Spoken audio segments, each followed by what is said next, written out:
এবার নতুন রূপে ধরা দিলেন চিত্রনায়িকা শাবনূর। ঢালিউডের এক সময়ের চিরসবুজ জয় করা নায়িকা শাবনূর আবার সামাজিক যোগাযোগ মাধ্যমে নতুন করে ঝড় তুলেছেন। ঐতিহ্যবাহী রাজকীয় লুকে ধরা দিয়েছেন 90 দশকের পর্দা কাঁপানো এই অভিনেত্রী। তার এই রাজকীয় লুক এবং চিরচেনা মিষ্টি হাসি যুগলবন্দি দেখে রীতিমতো ঝড় উঠেছে কোটি মানুষের হৃদয়ে।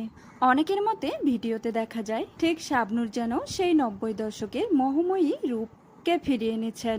ভাইরাল হওয়া ভিডিওতে শাবনূরকে উজ্জ্বল গোলাপি রঙের নকশা ঐতিহ্যবাহী সালোয়ার কামিজ পরতে দেখা যায়। সঙ্গে মাথায় জড়ানো চমকালো কপালে শোভা পাচ্ছে ঐতিহ্যবাহী ঝুমকা স্টাইলের টিকলি, কানে ভারী দুল আর হাতে চমৎকার ব্রেসলেট আর আঙুলে বড় আংটি, সব মিলিয়ে যেন কোনো এক রাজকন্যা। তবে অলংকারের চেয়েও ভক্তদের বেশি নজর কেড়েছে শাবনূরের মিষ্টি হাসি এবং নজরকাড়া চোখ। তো ভিউয়ার্স, শাবনূরের এই লুক নিয়ে আপনাদের কোনো মতামত থাকলে অবশ্যই কমেন্টে জানাতে একদমই ভুলবেন না।